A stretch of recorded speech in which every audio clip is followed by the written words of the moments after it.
the oceanic feeling as a like compensatory mechanism of the mind, right? In the way that, when we're young, and essentially like his entire idea, I think, of mental formation to some degree is the relation to the parents, because like we're so weak and small and vulnerable when young that we identify with with the large, strong thing like around us. Yeah. Yeah, he was comparing the need for a god or religion to the need for a strong father figure.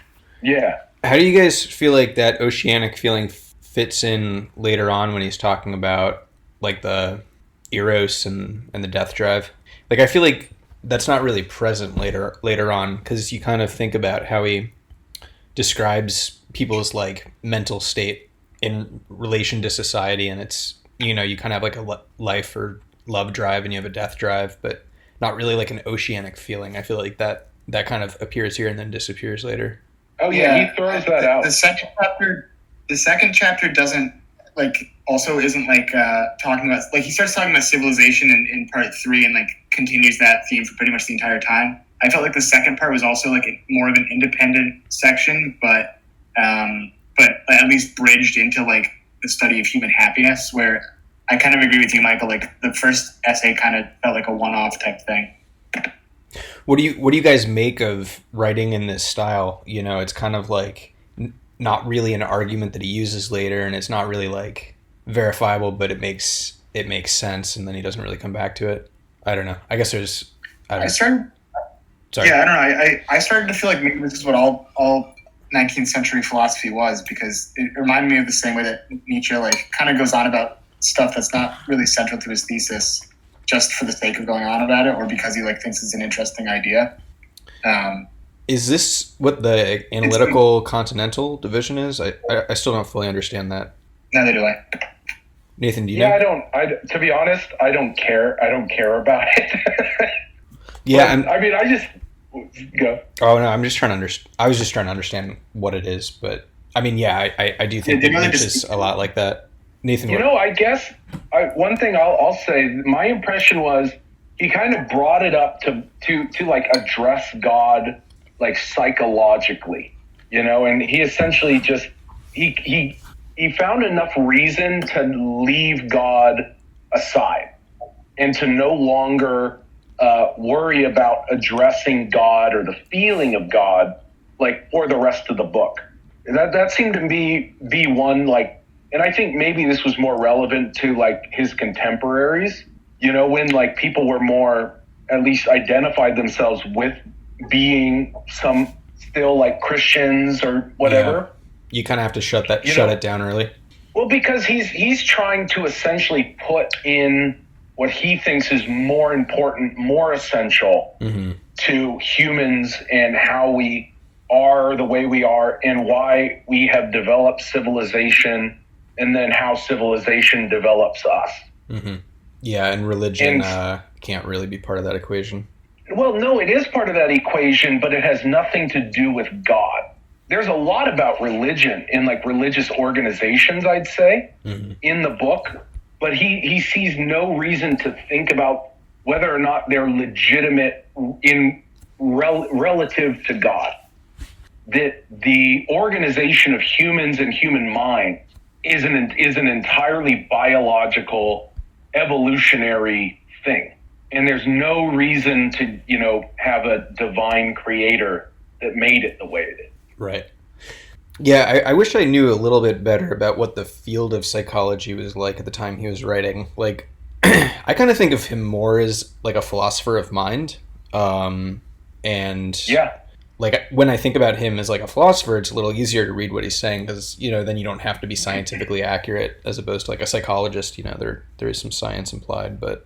Well, Mike, from what I got from like, I started reading Dreams before the library kicked me off it. And I haven't gotten it back, but, so like people like one of the reasons that like Dreams became a thing or I think psychoanalysis became like considered like a valid method was like someone came to him or a contemporary, or actually I think it was him, and I think it was one way he gained notoriety was that he was able to help a woman who like couldn't move her leg or her arms or her hands. Is this Dora? There was some. Say that again. Is this Dora? Could be. I don't remember the specifics. I should have written them down. But yeah, anyways.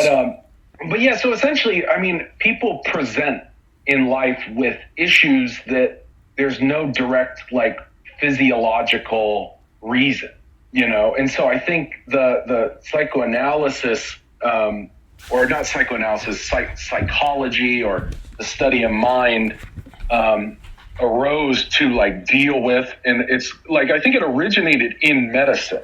I think that's the main thing. Like Freud himself was considered like a medical doctor, right? Right. Yeah. Because the point of his philosophy is to help people. It's almost like engineering, you know, in the sense that he's not. I guess this book is more philosophy of mind, in trying to like paint a broad picture of, you know, what he sees going on in the world.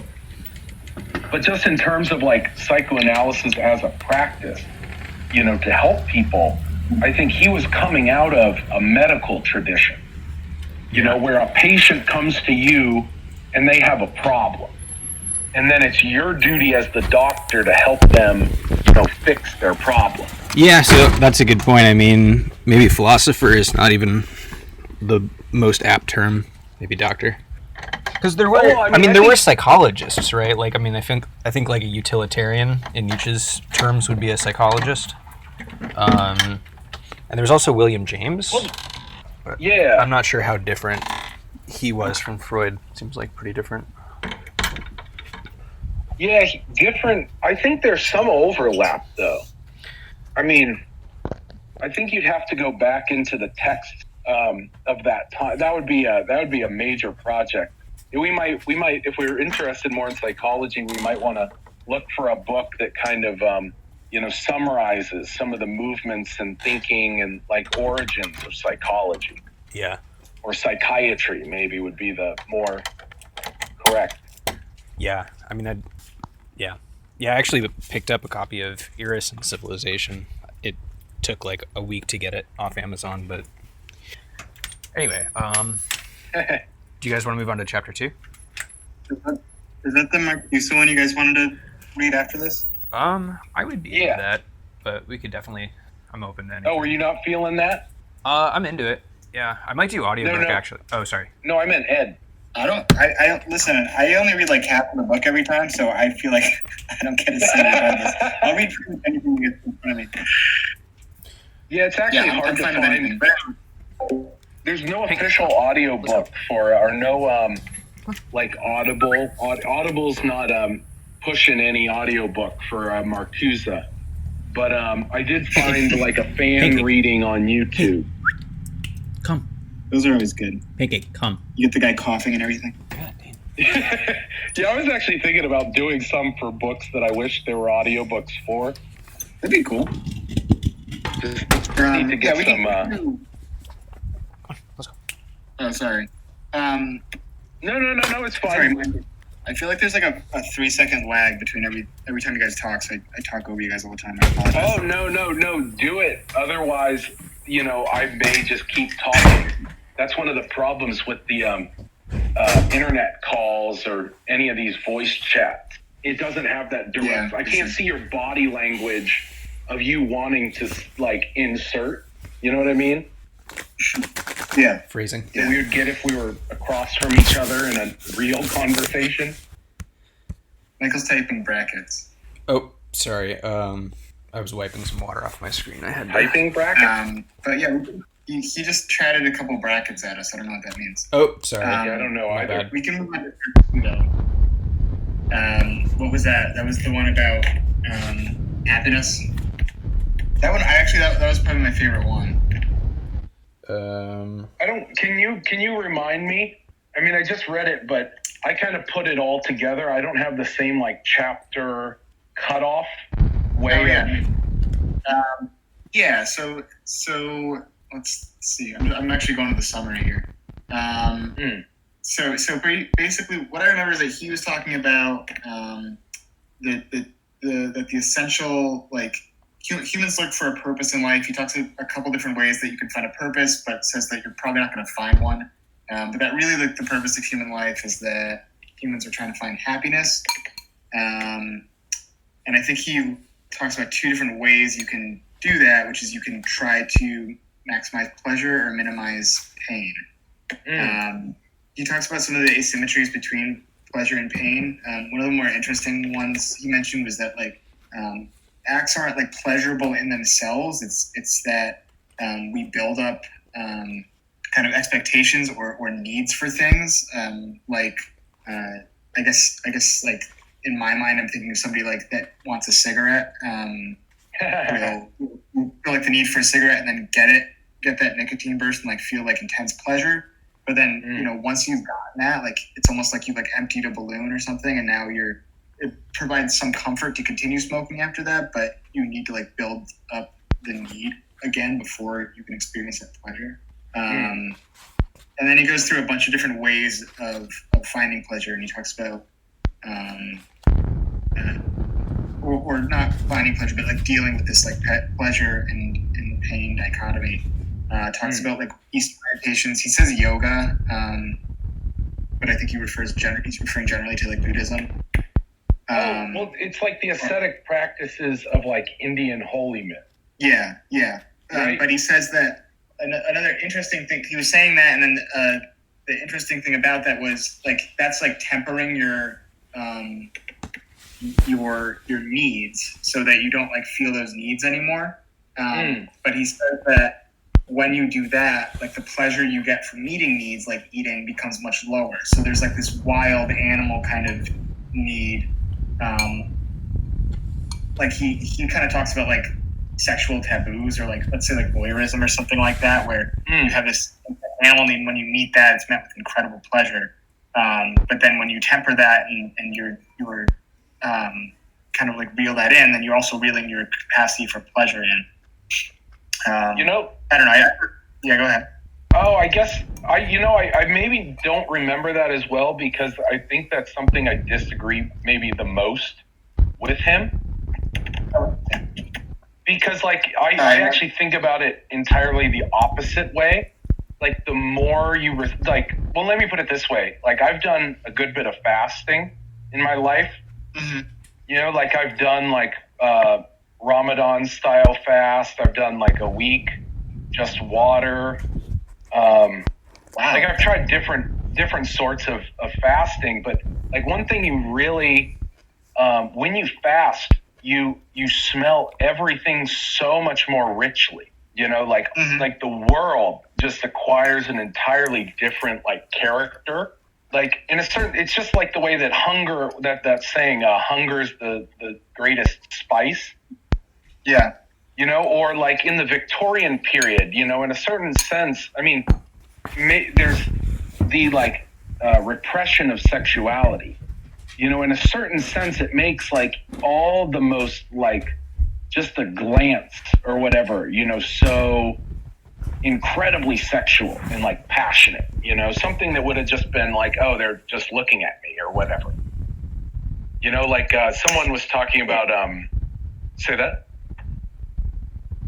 No, I agree with you, and I don't know if that's necessarily in conflict with what he was saying. I guess, like, the tempering one's, like, desires, in the sense that he's saying, is, like, let's say instead of fasting you ate 3 square meals a day, never felt, like, intense hunger, then you never get that intense pleasure. And then you're talking about, like, you have these, like, deep, like, animal desires for pleasure, and then as they're, like, met, even in the slightest way, by smelling food, you're getting a much more intense pleasure from that sensation. Or they're just a heightening sensation, I guess. It's maybe not pleasurable, but go, Mike. Oh, I was just listening. Is Michael on? Yeah. Oh, he might have cut off. No, I'm here. Maybe that's what the brackets were for. Yeah.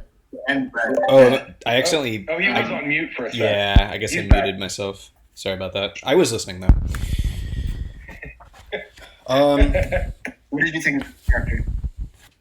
Yeah, I mean, it's kind of depressing. It's like you can't really get away from the causes of your suffering. Like, even, it's internal. I just feel like what he describes is really like just so ubiquitous to our experience. It's kind of like swallowing the pill of Nietzsche, where like you just have to accept that like we are, these problematic people that he's describing.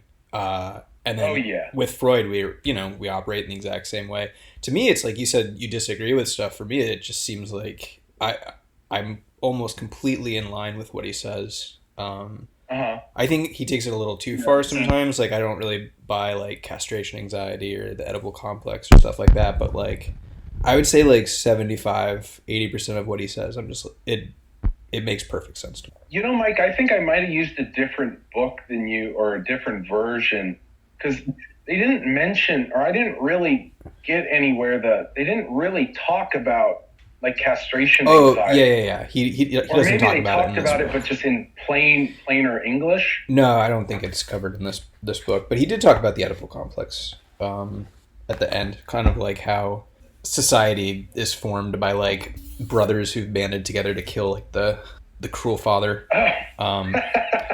And I think that's a little. Yeah, I didn't quite. That goes a little far. Yeah.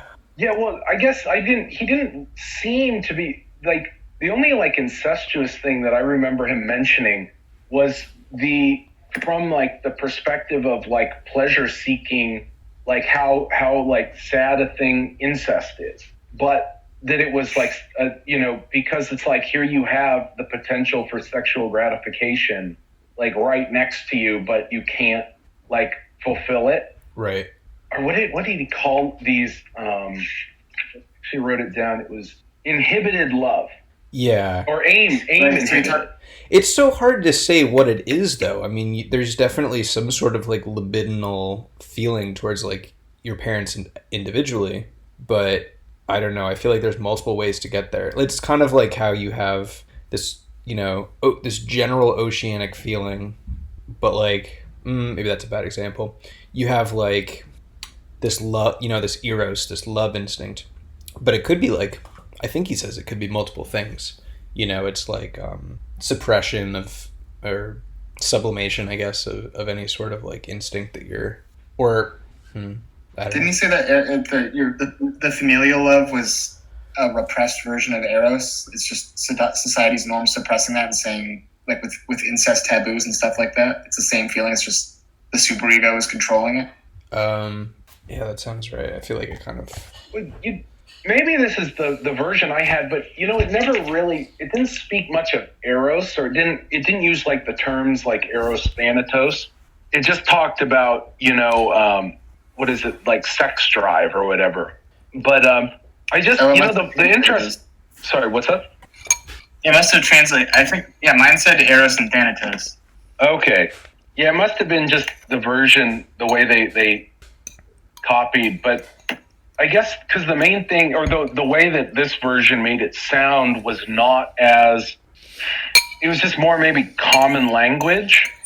I guess rather than like that he's saying like this specific named force, but it's just more like we as evolutionary animals, are and biological beings, pursue pleasure, and especially sexual pleasure. Yeah, I guess the point I was trying to make is that like you kind of have this libidinal attitude towards like a member of your family, but it could be multiple things. Though?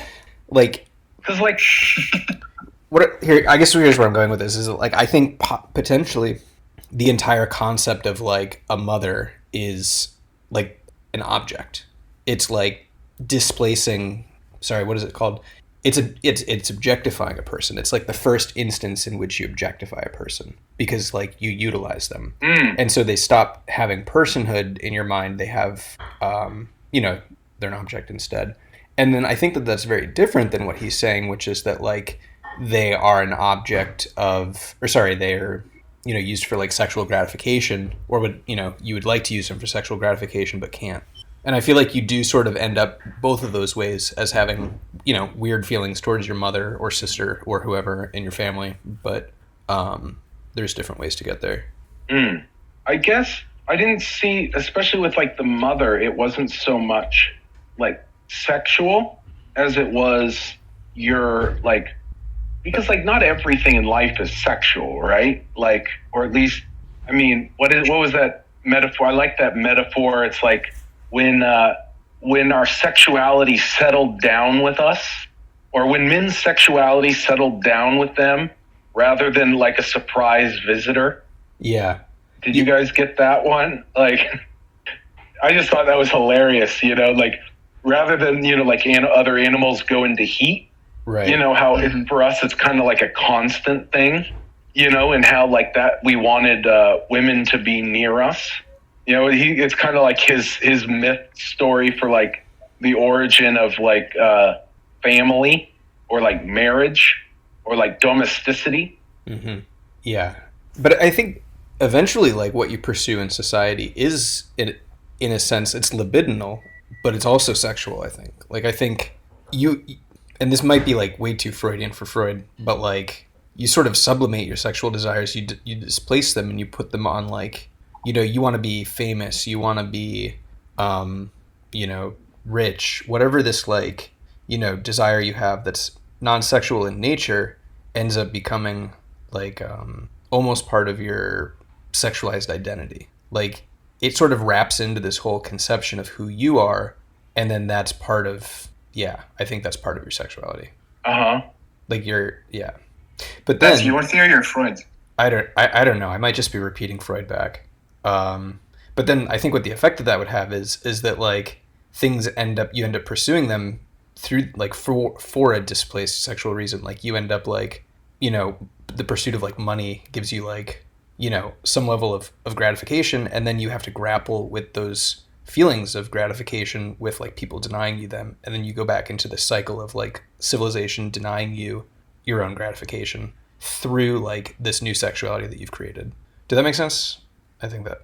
Well, damn, I gotta be honest, I probably need to do more like chapter specific notes next time. I made more notes this time, but it was more like again, because for me there's so much that he addresses that's not like sexual. It's like it's pleasure seeking, but not in like a sexual way. Mm-hmm. But maybe they translated it in such a way that it kind of made things a little less sexual, when Freud himself may have made them more sexual. Yeah. I just sort of feel like everything that is like is sexually appealing is some sort of like object displacement, where it's like, sorry. Well, because let me just mention, this is probably jumping ahead a few chapters, so you can rein me in. But when he's talking about aggression, and he's talking about how man like realize once they see another person, they see an opportunity to hurt, harm, exert themselves and their aggression upon that other person. I mean, either sexually or just to make someone feel pain, to make someone else suffer. Do you know what chapter that's in? I feel like 6 or 7. Oh, is that shit? Okay. Yeah, I was just thinking because like it doesn't, like he seems to build just in the sense that, like we want to do things, we want to, pursue whatever, like we have some like desires, I guess libidinal desire, but I guess I don't see libidinal desire as being pure only sexual, like, cause like is hunger sexual? Because like I feel like our first desire is like we want the mother to like keep us warm, held, protected, and then we want food, we want nourishment, we want, food, water, and warmth.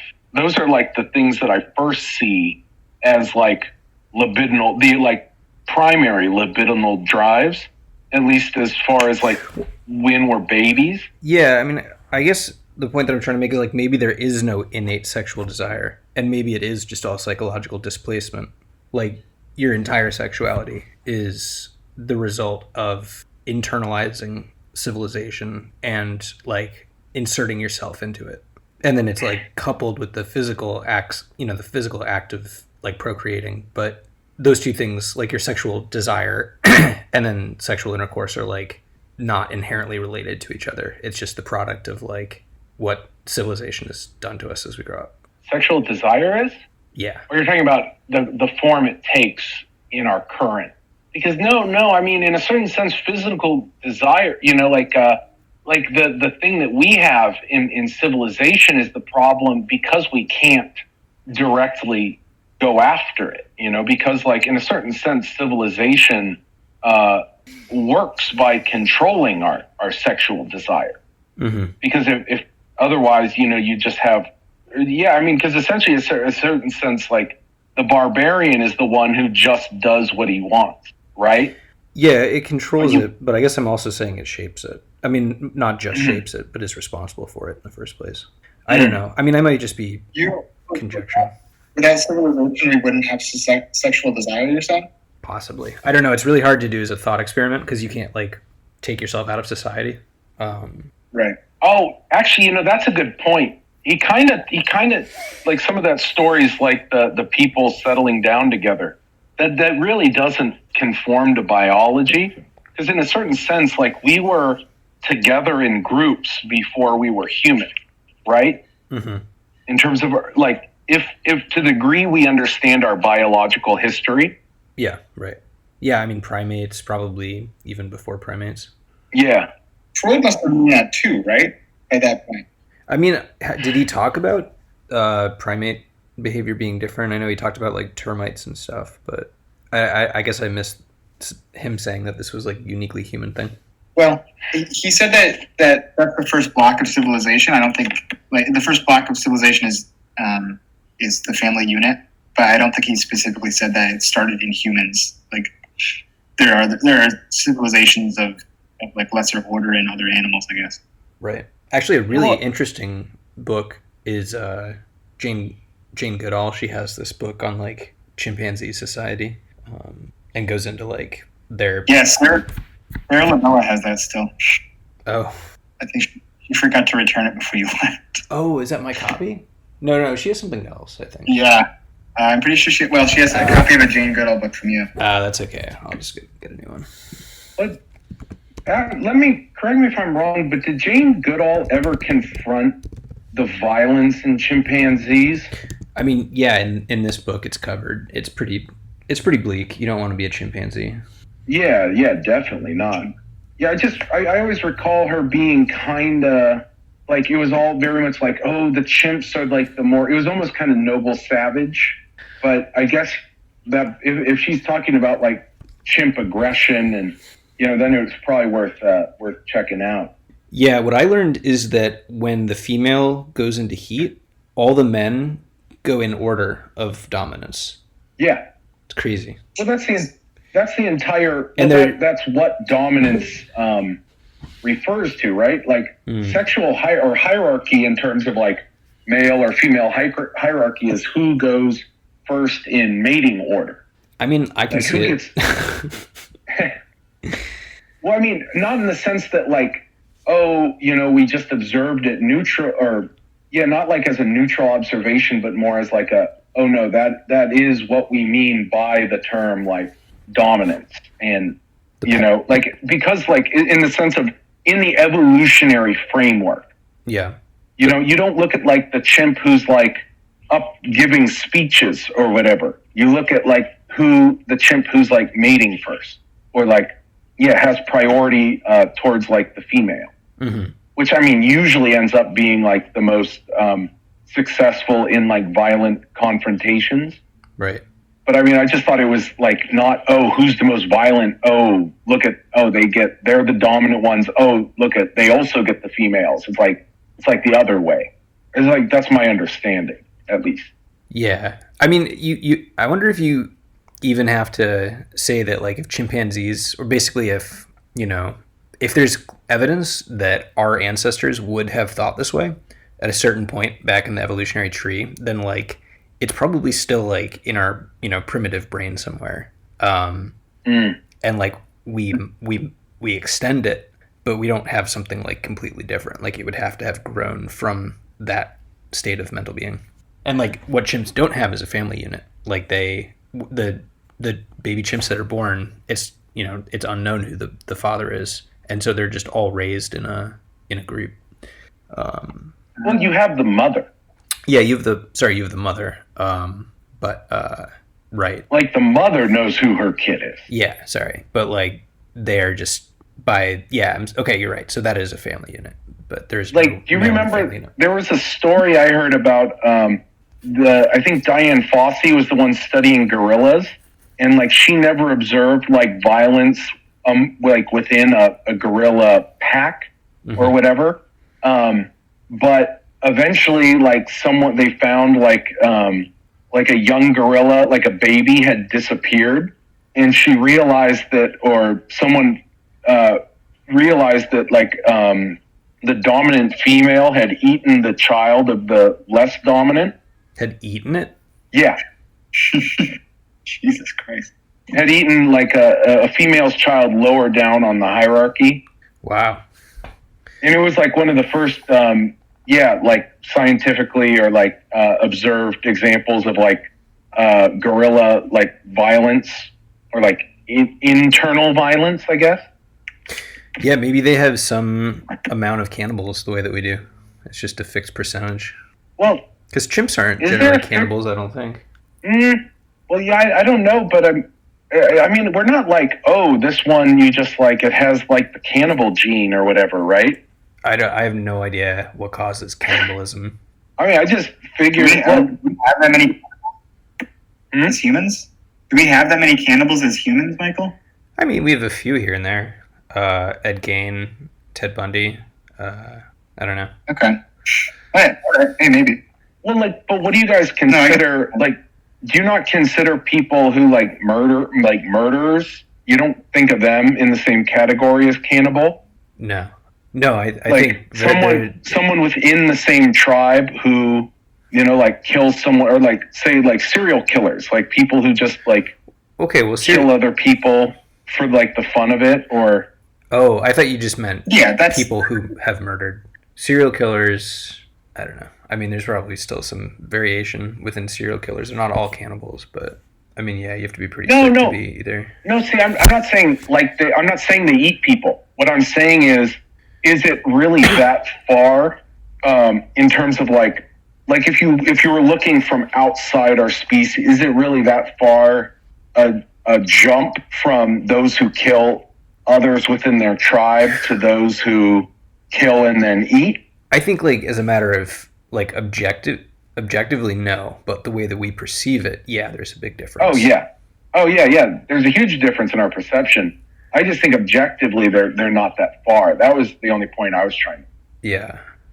I guess to wrap it around to Freud, that would be kind of like just like the pure Thanatos, like aggression, doing whatever you want that society is supposed to restrain, is like this Thanatos behavior of complete freedom and complete ability to act in your aggression. But don't you think that society must have been responsible for the desire to kill people? Like, I feel like that's not a normal desire. He says that it is. He says that that's like the primal desire in humans is this aggressive desire. It takes precedence over eros. I think it's a little different. One sec. Isn't the aggressive desire part of? Well, here's the main thing, I guess. Where I recall him bringing up the opposing force, he essentially says, as I recall, there must be some, or we propose that there must be an opposing force. Not that we like see it, but that because we see love, we see the pursuit of sex and or libidinal. The fact that does not just blow outwards, in like mass orgy. The fact that doesn't happen means we must postulate a counter force, right? Like, he didn't say it's apparent. He said it's apparent because what we expect is not happening. Like, Eros is not just, like it's not just, everyone's like sex and, it's just not, and so there must be some opposite, opposing force to that. I mean, I do recall him saying something about how like sadism is like an example of Thanatos, or of like the death principle. But things got kind of murky for me in terms of like distinguishing one from the other. I don't because know it kind of seemed to be like in a certain like non-dual sense, in a certain way, like just the same way that I see the repression of pleasure as a pleasure itself, or as a way to heighten pleasure. Just the way that I see that, so like we have the strange case today where like we've never had a more like overtly hedonistic society, but yet on some level we've also never had a more Puritan and like suspicious of sexuality in like every single place. Like, we've never had a more Puritan society, like, while at the same time holding up the value of like satisfy yourself, pursue your desires. You know what I mean? Mm-hmm. Like, I guess I don't see today. Yeah, today. Like, Freud doesn't mention this, but it's kind of like it's been brought up, especially by Zizek. Just the way in which like when our overt like social norm is and like obligation, when our duty is to like pursue happiness, pursue our desires, but at the same time you have these things like there was this teacher, I'm not sure if you guys saw this, like in politics, somebody was being smeared for being on Tinder. He's like on Tinder, and he like supposedly had a relationship with a student. It's like a gay teacher. It's not even his student. It's just like a student. Like, we've never been more suspicious or like against people being sexual, while at the same time, we're supposed to be like glorifying it. How do you feel like it? Does you feel like it broadly applies everywhere? Because I feel like in Portland is a lot more overtly sexual than other parts of the country. But you also have an incredible suspicion around, like in Portland, you also have everything's like, and like think about like sexual harassment or like any, like in the workplace. Like we've never spent most of our lives in zones that are so prohibitively anti-sexual. Like any sexual anything, just a mention of anything sexual can be like a reprimand in the workplace, Yeah, but I also feel like I have like friends that are sex coaches and like sex. I know somebody who's a sex worker. Yeah. And well, Mike, isn't that the most like anti-sexual thing though? In terms of like actual like pure libidinal like desire. Well, like yeah. Think about it this way. You see like this is another Zizek example. I guess he saw an article in like one of those Horizons or like the Airplane magazines. It was like talking about how, sex is good for your health. The more sex you have, you'll lose weight, stay in shape. You want a French kiss a lot because like there's so many muscles in your mouth. Like there's nothing less sexual than that. Like sex for some reason, sex as like utility. Yeah, but I don't know. I feel like you're assuming that sex has to have an emotional component. Like these people that do detached sex work, to me that is sexual because it involves the act of sex. And if they don't have an emotional component to it, I'd say that's not like a natural state. Like, that is what civilization has imparted on us. So it's kind of hard for me to say that people who like have emotional sex over people that have like, sex for business, that one is more sexual than the other.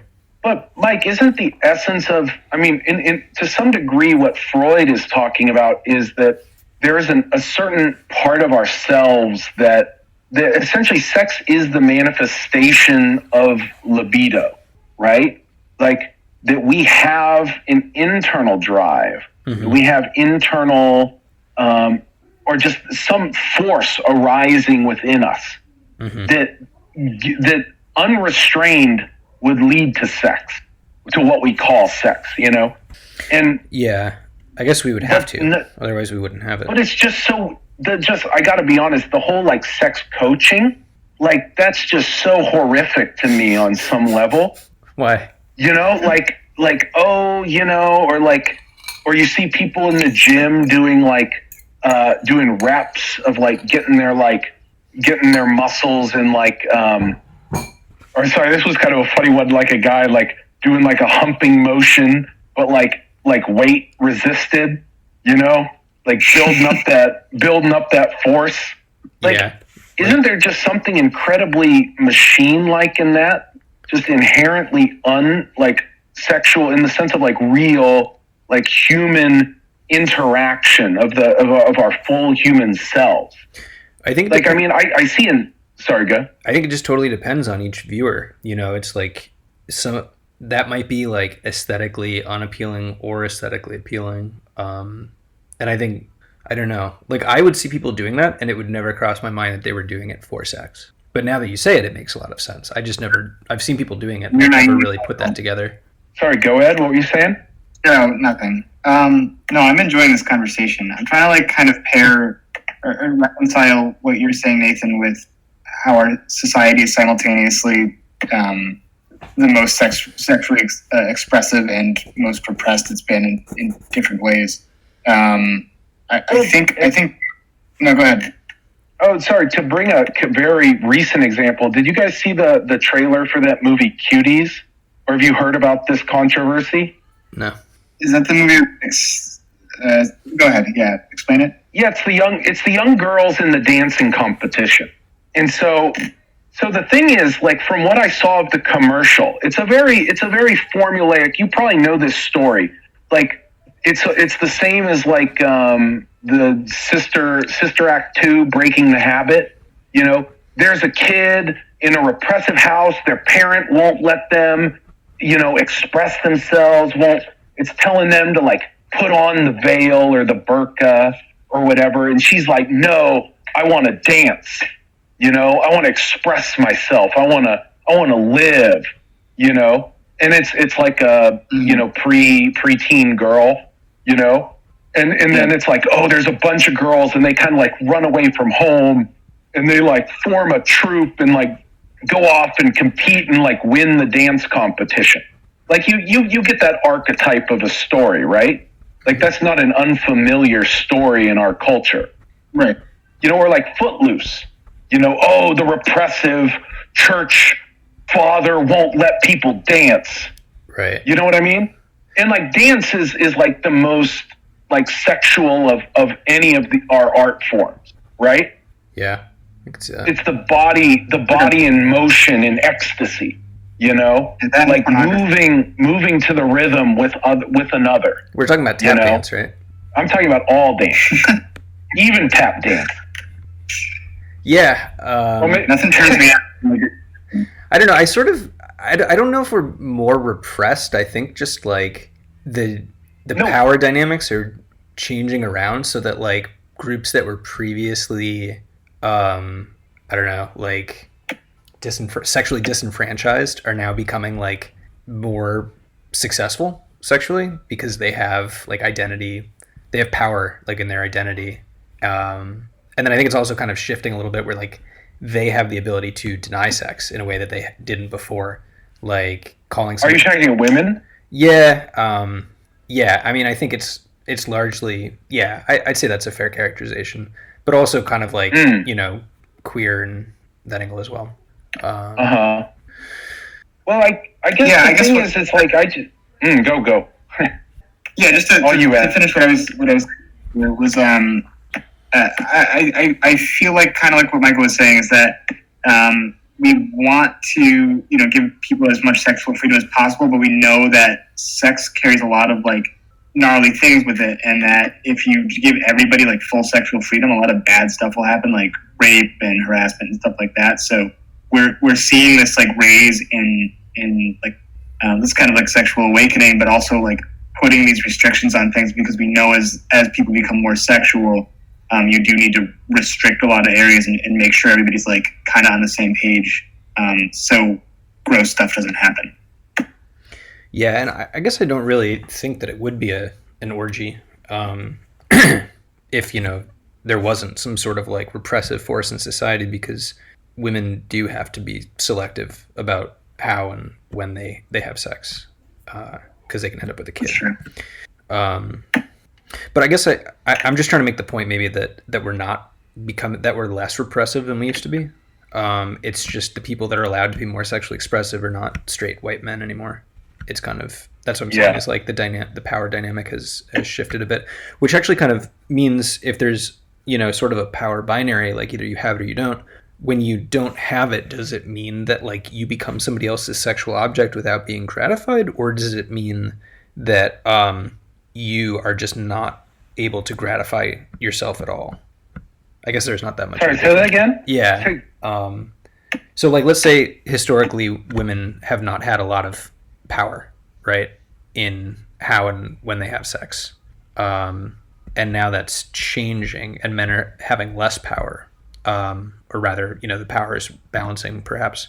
Does that ever mean that then men will end up, what is the effect of not having sexual power? Is it that you get used for somebody else's purposes, or is it that you're just not able to fulfill your own sexual needs? Oh, both? I mean, I think both of those are forms of lack of power. Both like the traditional sense of, like that a lot of women, or I mean, just essentially the one being raped, they lack power and are being used, Okay. But then there's also, say, think of, the male who can't find a partner, and they lack power and they are absent sex, so it's both of those, I think, are forms of lack of power, or at least lack of the ability to exert your libido, or fulfill your libido, fulfill your pleasure. Yeah, and I guess my point is that like we are seeing more men that are unable to fulfill their own needs, but we're not seeing men that are becoming like victim to the the gratification of women, I don't think. And so I was going to say that I don't think men are losing power, but rather women are just unilaterally gaining power, which would mean, if that were the case, if everybody was more empowered, then we would probably be less repressed. Mike, I got to be honest, I personally don't like, that's a generalization. I can understand that like metric or that kind of tool from like a distance, but in a certain sense, I just don't buy it, because there's always been certain women who, just like the whole thing, like, like not all women are Fortune 5, or like of Fortune 500 CEOs, they're all men, or like 90% are men. Well, it's like, yeah, well, less than 90% of men are Fortune 500 CEOs, like 99% of men are not Fortune 500 CEOs. Like, It's not, there's always been certain men and certain women who are more powerful than many men and many women. Like, sure, maybe the one at the very top is a man, but to say that like women don't or have never had power is also kind of silly. I'm not making the claim that they've never had power. Okay, but it's just what I just wanted to make the point, because we do kind of make these broad things, or like, oh, all white people are the powerful ones. But it's like, yeah, but not always, not everywhere, like, I mean, sure, if you take like an aggregate, because again, like, and especially divvy it up by wealth, because wealth is not Gaussian, it does not follow a Gaussian distribution, but is much more of a fat-tailed distribution, or Pareto distribution. Of course, like if you take if you average out a fat tail, oh my God, the fat tail dominates. Who'd have thunk? Yeah, but I think you have to look at it on that doesn't mean anything to the average. That doesn't speak to the average, because it's not an average way of looking. But I don't think that there is never an average perspective, though. It's always small scale perspective. How do you relate to your fellow humans? And in that case, I think being white still does possess an advantage, even if you are poor and white. It can. it can't. But think about it this way: what if, because you're white, you think you're entitled to shit, and you think everything's gonna just come to you, you know? And so you don't do anything. You don't put any effort in. You don't, because you think, I'm destined to have the good shit. You never learn how to do anything to get the good shit. You don't ever learn, what is actually required of you to so in that way, being white I feel like that's the condition that most white men bitching on the internet have right now, right? Is like they were told something. They were given you're, the inheritors of this great thing, and then they don't get anything from it, and they're like, hey, what happened to me, Like, black people don't have the same, midlife crisis that, white guys do, apparently, because, or they aren't as disillusioned by America because they never had illusions about America. Does that mean that they're better off in society? No. But in one way they are, That's what I mean. It's just, I just want to say it's more complex. And I really dislike the kind of reductionistic, it's this group versus another, the kind of very simplified, racist discourse, online. Let me ask you. So, do you feel like the average white person is not any happier than the average black person? I honestly don't think I think that's impossible to measure. But then why are we talking about measuring averages? Let me put it this way. I think the average white and black person are both miserable. I feel like you're sort of dodging the answer there. But no, because again, I think the issue we have in our society is that some people live incredibly well and most people live incredibly poorly, it's hard to then, and also, but then it's okay, well, subjectively, do they feel better about it? God, I don't know. I really don't know. I mean, maybe I've been brainwashed, but I do think that my life is objectively better than Oh, yours, Mike. You're upper class. Your life is better. You're a property owning, white man. You're upper crust. You live better than the entire human race before you. I think if you took a person who is black and you put them, and that's the thing. It's why do I have all these things? I think in large part because I'm white, because I was given a lot of opportunities. Well, and again, Mike, I do feel, Mike, I will say that I think it probably say you did a trading places sort of thing, and you swapped with a black guy. I'm not sure he'd enjoy it or feel as in it as you do. I'm sure he'd enjoy your money, but I'm sure being in white saturated Portland in the neighborhood you do, he might not enjoy it or feel as comfortable in it as you do. Yeah. And I do think the fact that all the good places in America are mostly white, I do think you would feel out of place. And I do think part of, there is one aspect of feeling good about your life situation is that most of the people around you are like you, or you relate to them. You think they're of the same tribe as you. And very often color is a part of that. So even if you have the same money, house, all the material things as a black person, you might not be as comfortable in it. Well, you want to be around your friend. If you transported a guy from somewhere else and put him in Michael's life, then he probably would have no community. But I guess I'm just thinking kind of to what Michael said earlier, if the only thing you knew about somebody was race, you would expect the white person I know you don't want to talk about averages, but on average to have a better chance at having a good life than the average. Then if you just knew the person was black versus the person was white, you'd expect the white person to have a better chance of having a good life. And I think there is a ton of nuance that's missed in conversations like that, but that's overall what people are talking about when they Right. White people feel this way, and I think black people feel this way, at least in America. Oh, that everyone thinks that white people live better? Yeah, and so maybe there's some Yeah, truth I to mean, that. I definitely think that's something that people think. But I mean, so, because I mean, that's if a lot of people think that way, maybe there's a good reason behind it. well, I guess that's what is that ideology? Like Zizek talks about ideology today is not like we don't believe it, but we believe someone else believes it. You know, like that's how our cynical reason works. Or like because we're too cynical to like sincerely believe anything, but we do believe that like there is another person who does really believe it. Yeah. Like, I mean, in a certain sense, because we hear that everyone believes it and like that those are the statistics. Well, because we believe statistics. I guess I don't. Well, but we're not really equipped to But here, have an opinion on our own. Like we really can't just take our own perspective. I don't know. we can't. Yeah, it's all. I don't think so. I think it would all just be a series of anecdotes based on what you see. Hey, would you guys? I'm curious because like, well, I'm really thinking about like super ego formation right now, Yeah. and because like in a certain sense, what would you consider what we're talking about to be the super ego, or not, or is that like too far of a reach? This idea that white people have it better is the superego?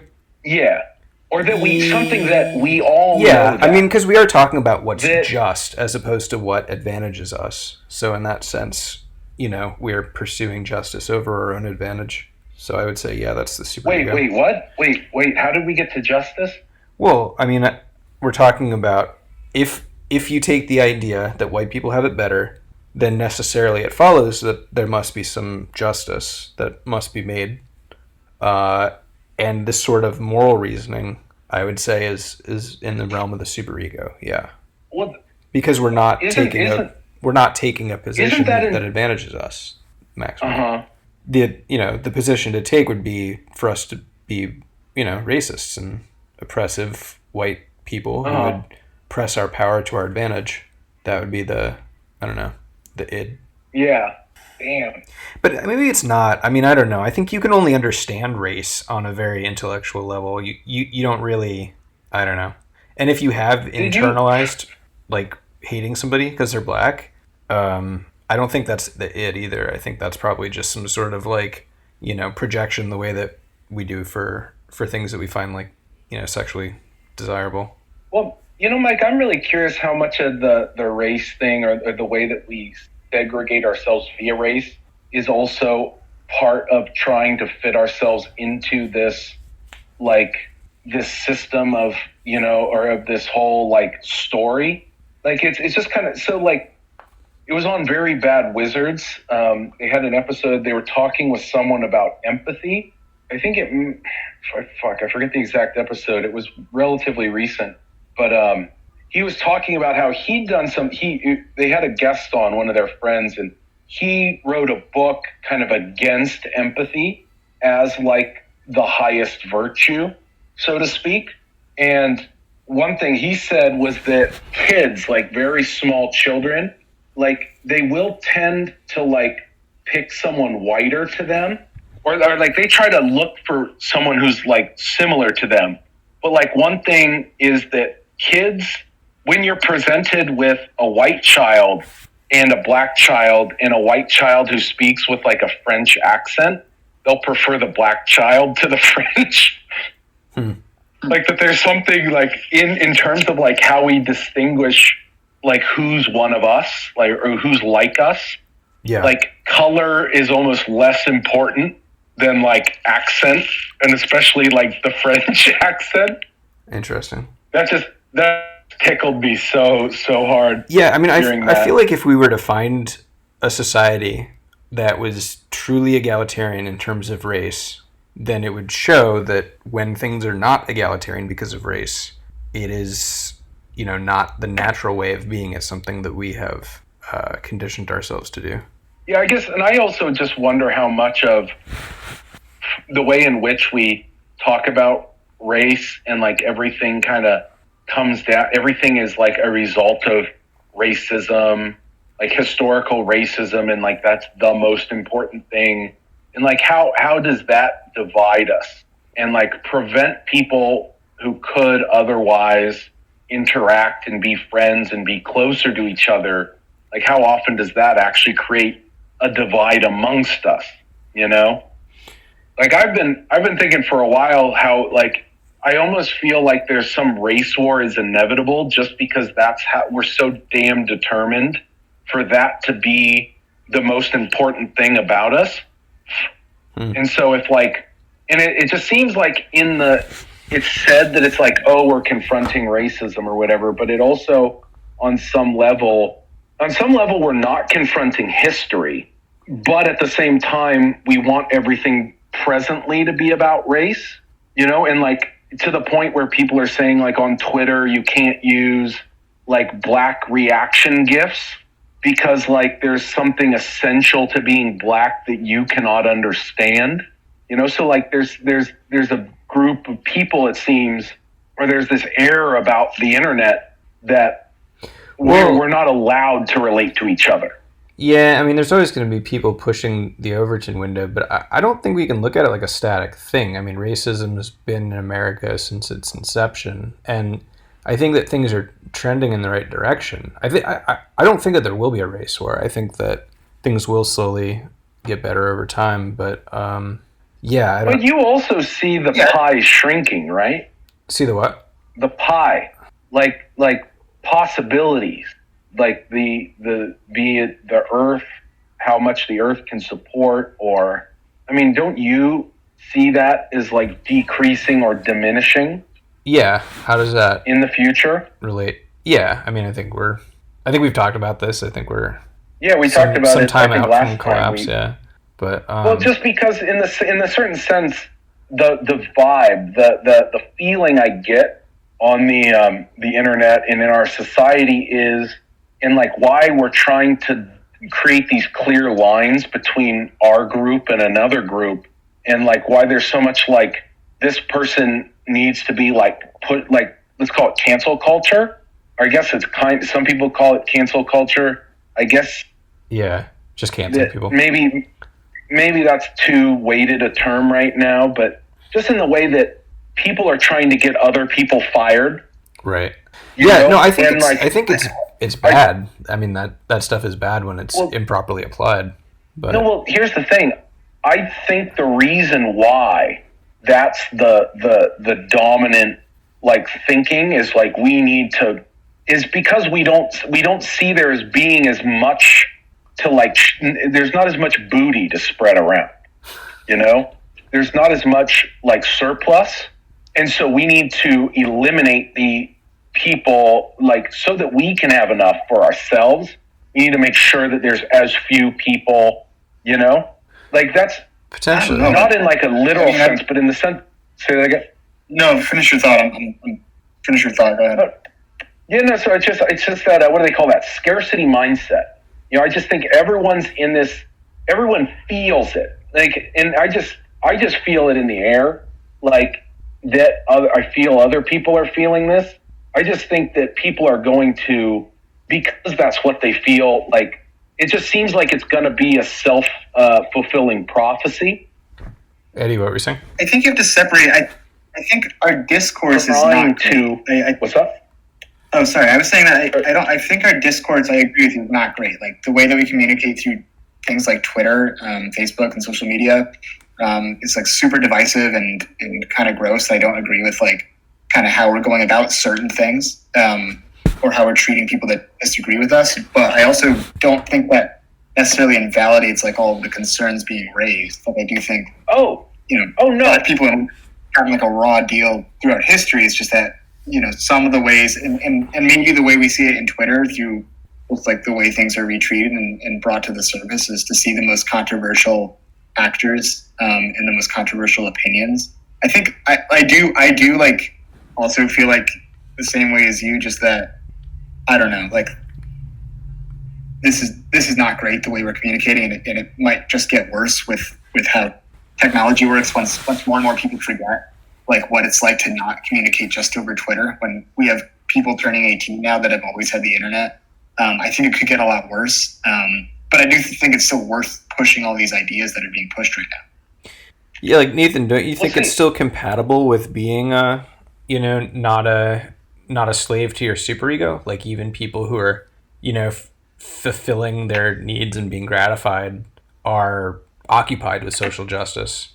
It's not just one or the other.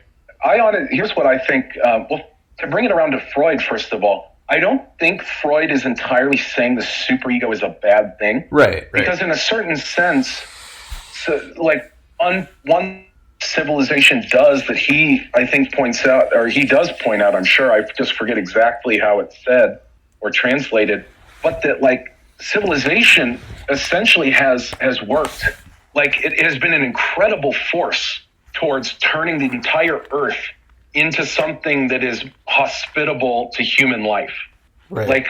Our civilization, in a certain sense, all of our problems are a result of our success and not of our failure. It's just like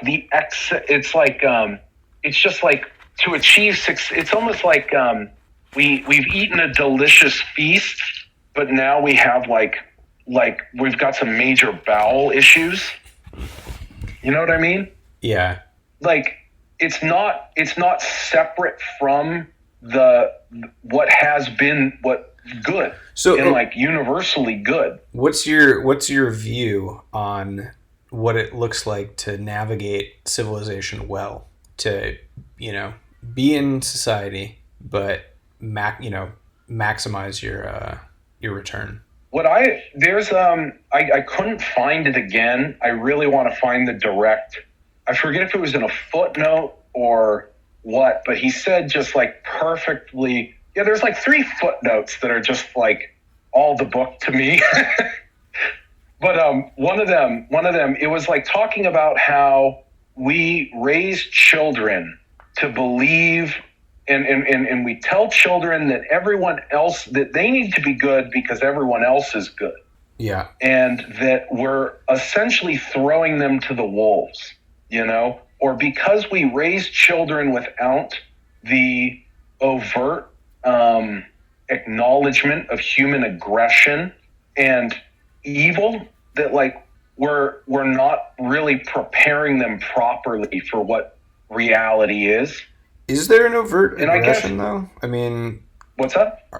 Is there an inherent aggression though? I feel like kids don't become violent until violence is acted on them, and they do it as Mike, as a reaction. Oh no, Mike, this is the part I agree most with Freud, and it's what I wrote. I thought you would have caught this, because it's he says something about the Jews have rendered a great service where they settled down to the other people could achieve some self-identity through. I think he called what he called it is the or at least it's translated. 1 second, let me turn the light. Where are you? The narcissism in respect of differences. Do you read this? Yeah, I caught most of that, but you're breaking up a little bit. But what was the very last thing you said? Where he's talking aggression. He addressed there. It's just fantastic. He essentially says, he summarizes perfectly everything that you need to say to a communist, or that I feel. Okay. He just put it in one. You there? You might need to move a little closer to the router. If private property were to be abolished, okay, there would be no reason for people to fight amongst each other, and they could just cooperate. Well, and okay, says, I don't agree with that. Oh no, I'm not saying you do, but I'm just saying that in that entire section, he paints from a few different sides. Yeah. The issue because essentially it is, I'm not sure, again, because the version I had didn't make, or maybe Freud himself didn't make an entirely clear distinction, or maybe it's the way that I understand things. I don't see dualism as being truly separate. I always see them as kind of, because they're on the same pole. If two things are polar, to some degree they're the same, or they're unified by being polar to each other. The way that a magnet is polar, the way that hot and cold are polar. Mm-hmm. like I don't see those as true that's like truly separate things, you know? So maybe that's just me. I'm not sure if I'm reading into it, but or if it's the version that I read. You're still here? Kind of translated. Yeah. Yeah, we're here. Oh, have you been out? Ed, have you been in? Did I interrupt? No. I was just worried that I wasn't sure if you were had been following everything or. So let me just go back to the point I was trying to make, which is, I think it's possible that a person could be raised without aggression, and maybe not, but I feel like the death drive is not part of the id. Like, it's not part of, your instinct. Instead, it is a reaction to society. And kids learn to be violent. They learn to be aggressive. When they experience aggression in other people, they template from it. But I don't think that, like my dog, for instance. Mike? Yeah. Uh-huh. Oh, I just wanted to ask if you're going to raise your child like the Buddha. No, I think it's important that they are able to exercise the breadth of their emotions. I mean in the sense that you're going to hide from him aggression so that he doesn't learn it.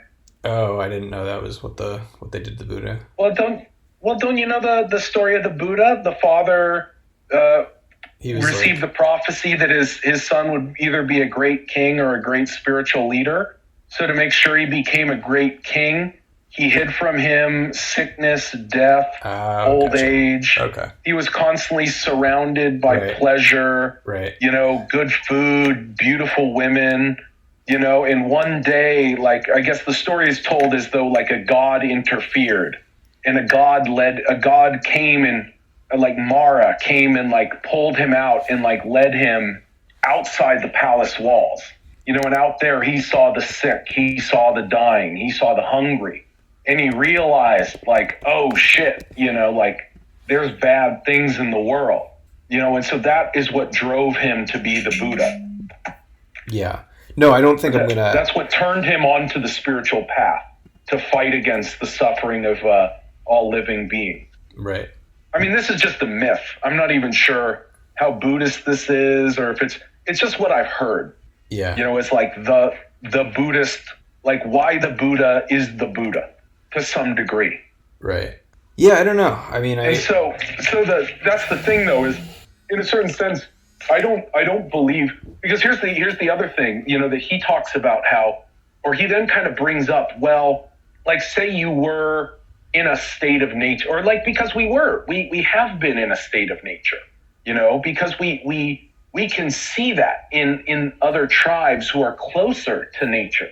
And we can see, and even if we actually look at our own history, we see, oh, damn, like violence is suffused throughout it, like people, like he talks about how, when he talks about the narcissism in respect to minor difference, how, like, say, like, look at the Japanese and the Koreans, they're so incredibly similar, like linguistically. They're similar. I think actually in heritage they're similar.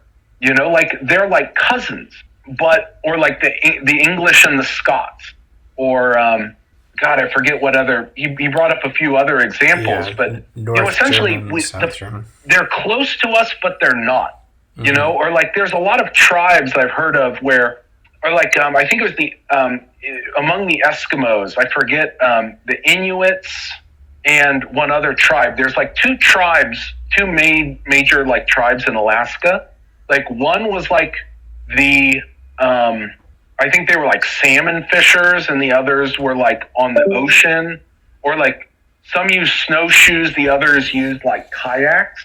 And in some way they distinguished themselves from each other by like, we're not the people who use the canoes, or the kayaks, like like those are some other folk, like in the way that we distinguish ourselves from like our peers by like, like what's different about us, like I guess you'd call that ego formation, right? Yeah. Like I mean, I guess here's where ego is formed.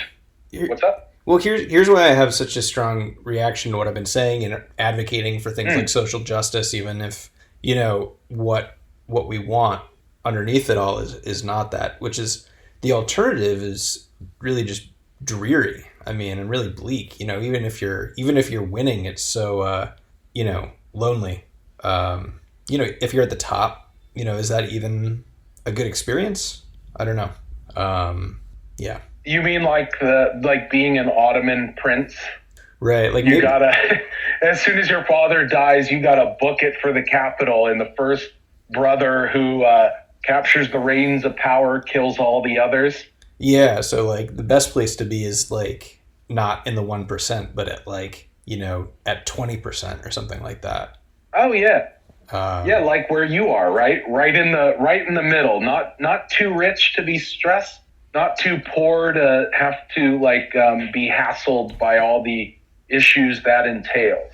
Yeah, I mean, yeah, they call it like the U curve, right? Like when you have like shit tons of money, you don't really have the ability. There's like so few people you can relate to. Yeah. If you have so little, you're just it's constant stress. You're constantly. It's like every day is a fight. Right. So that's what I'm saying is like the best way to be, in my opinion, is in civilization and giving part of yourself up to civilization, but making the right sacrifices in exchange for the right rewards, like being smart about it. Yeah. But then, like the way our civilization is going, like unless we find some way to change something, it's not gonna last. So yeah, I don't know. It'll be interesting. What's the point? We better be prepared for that state of nature that's coming. Yeah, or that state of death. Yeah, I mean, I guess I have probably a different view than you on how things will collapse. Like, I don't think that they'll collapse along racial lines or even along really lines of what we think of as income right now. I think it's going to be like, sorry, this is going to be wildly speculative, but I think people in... Oh, no, Mike, I don't think it'll form I see that as one... That's not the... I'm not even sure it exactly goes that way. I think there's forces trying to push it that way. I'm not sure that's really going to be the way, though, because, I don't see... God damn, sorry, my thinking's too multifaceted, or I don't know, that's only, one possibility. Mm-hmm. I don't necessarily... Because, again, it's there's rich people, if you look at our global, because now our civilization's global. We're interconnected on a global level, right? To some degree, we're able to not see a lot of the violence that goes on because we've just pushed it past the borders, So instead of having people it's kind of an issue now. So instead of having to deal with the fights between capital and labor within the U.S., our capitalists just said fuck it, we'll just use labor outside the U.S. We can do whatever the fuck we want to them, and you guys can't bitch and complain about it, and no one's going to vote against it, So we still have the same situation. It's just, or deforestation, it was a big concern, I think, 100 years ago, how long America's forests are going to last. But, because logging or exploiting it. And so but what happened was, I think through prices and various regulations, the deforestation got pushed outside the borders, So it's still going on. It's just not here. We just don't see it, And so right now, we're still a slave civilization. It's just the slavery is just not in our borders, or at least not visible within our border.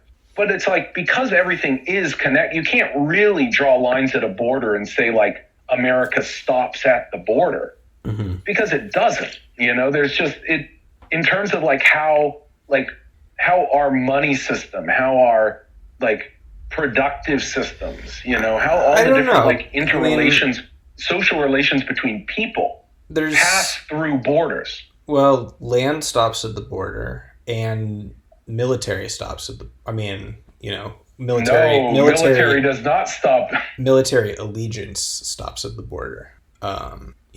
U.S. troops are loyal to the U.S. no matter where they are. But But I mean, what is that there's- U.S. that they're loyal to? Are they loyal to you?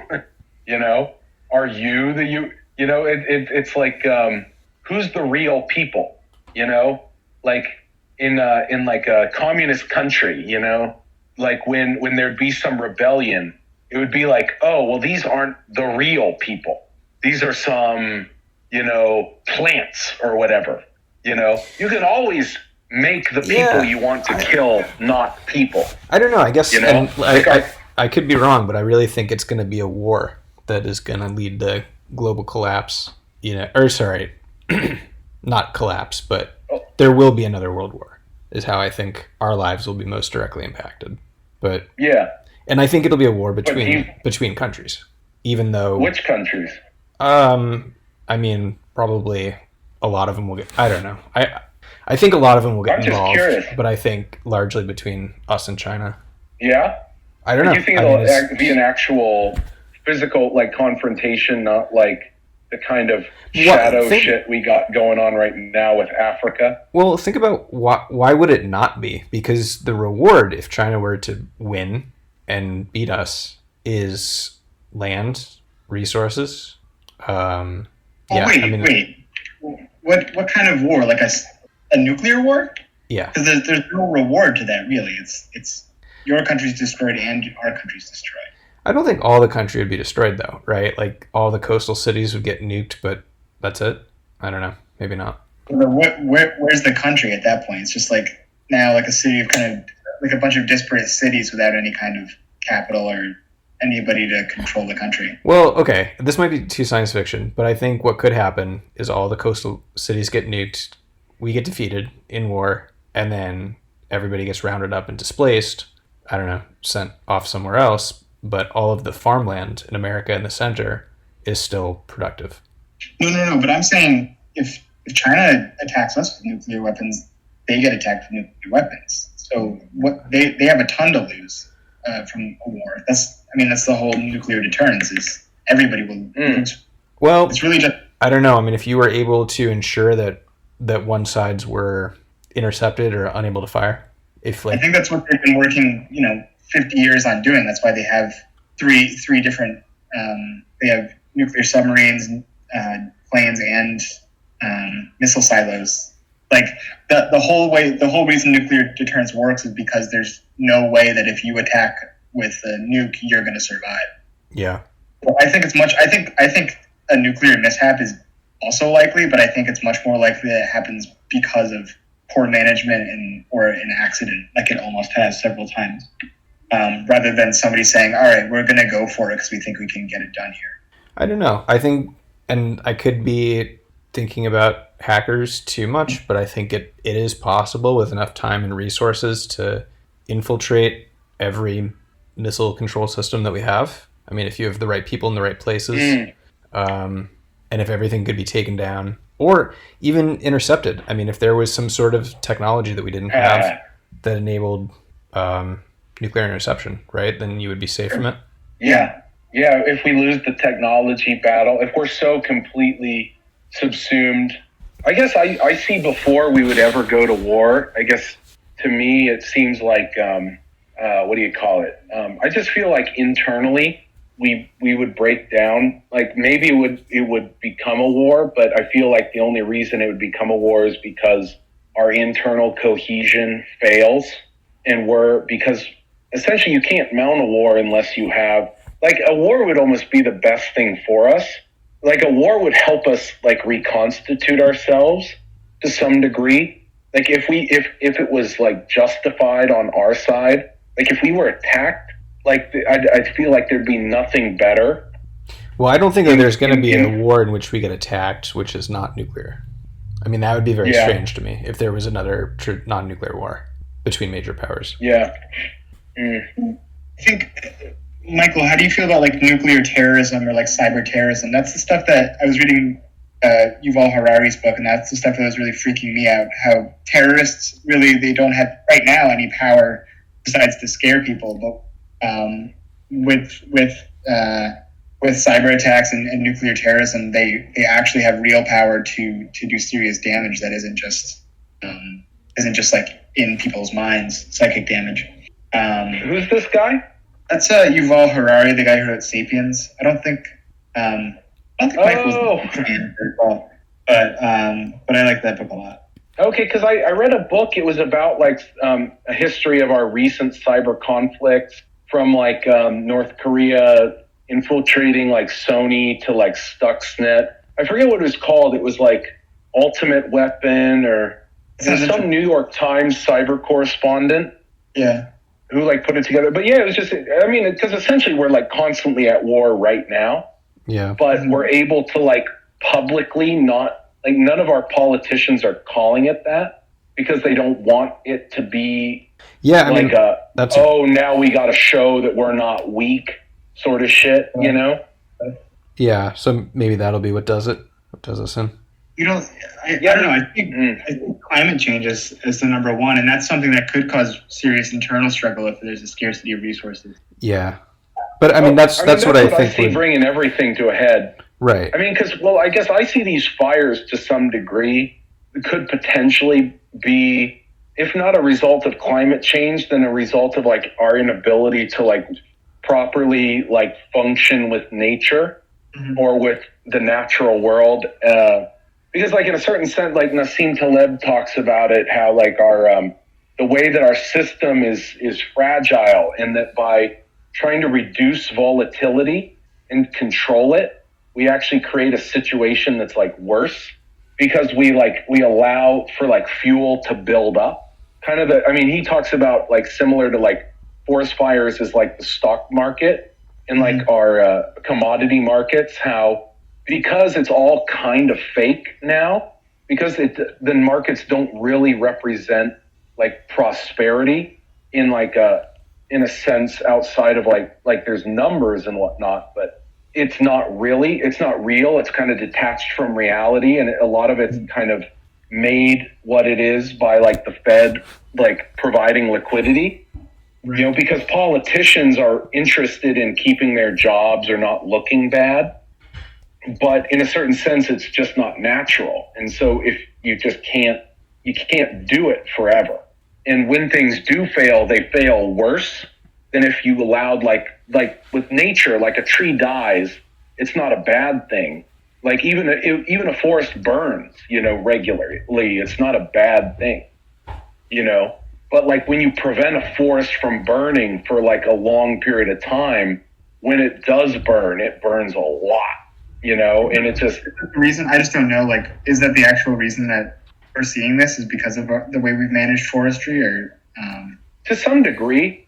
I mean, I know one issue we have, because I mean this kind of goes in line with like private property, you know, because essentially it's you're risking. You can't do. There's a limit to what you can do for like controlled burns. Mm-hmm. Like you can only do so much because, well, first of all, it's not all in public stewardship. And even what is in public stewardship, you're adjacent to private land, you know, and like public agencies don't have the budget or the resources to pay for people's property damage. And they, you know, the politicians who decide that it's, or can pull the plug on it, you know, like they've got constituents, and if their constituents are like being moved off their land so that, you know, a controlled burn can happen or whatever. You know what I mean? Like there's a lot of complexity that's incredibly difficult to manage. Normally nature would just like shit would just happen. I say nature, but it's really just shit happens, you know, and everyone kind of picks up the pieces, you know, as Marcus Aurelius says, every living thing, you know, manages its little corner of the universe. Mm-hmm. Right? You know, they all kind of stoically deal. Right. But I mean, that's just it is something I see. I mean, in a certain sense, like our entire global civilization right now, like we've seen this to some degree with COVID, right? Like what happens when you literally just stop, when you try and stop for like a month or two, or now like half a year, you slow down. You know, just like the immense devastation that comes about just from not continuing exactly how we have been. You know, I sort of have this outlook where if there is going to be some sort of catastrophe, some sort of global, like what we've been talking about, at least I don't know how you feel about, the land that you guys are going to have, but I am completely fucked. So there's really nothing I could do about it. Like it would just be the end, it'd be my end. So it's really not even worth factoring into like how I structure my life or how I make, choose my ideological positions, which is why I feel like, let's try to have more, social justice, even if, in however many years there may not be this, a country, but, because if you can't do anything about it, then you're free to have, some meaningful ideologies in the meantime, even if they, Yeah, I guess for me, social justice is not, if the country is 10% black people, they're 10% of the poor people, 10% of the middle class, 10% of the rich. You know what I mean? I don't see that as social. Like, that's what I think is mostly referred to when we talk about social justice. But why wouldn't we see that if there were true justice? What's that? So, wouldn't we see that if there was justice? No. Maybe not. I don't know. I don't know. I try not to be too focused on like equal outcomes, but it does kind of make sense to me. Like, sorry, is Nathan talking? Because I can't hear him, and I am interested in his response here. For some reason, he's cutting out, and I can't hear him. Oh, I can't hear Nathan either right now. I think he, I can't hear him.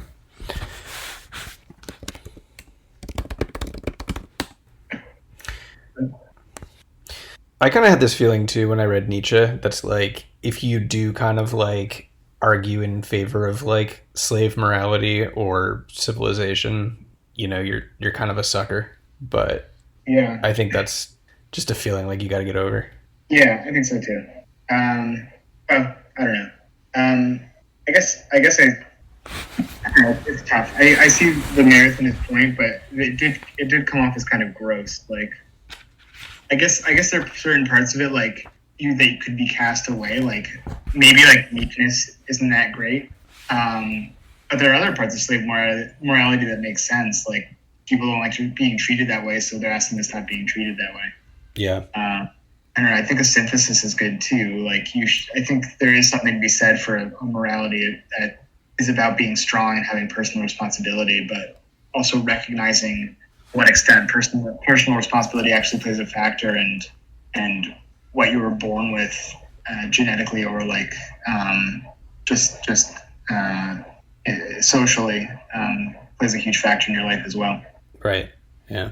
Yeah, I thought that slave morality. I don't know if people have like actually written about it or dare to write about it, especially with like that kind of charged language. But I think it does especially apply to the type of morality we're seeing today. Yeah.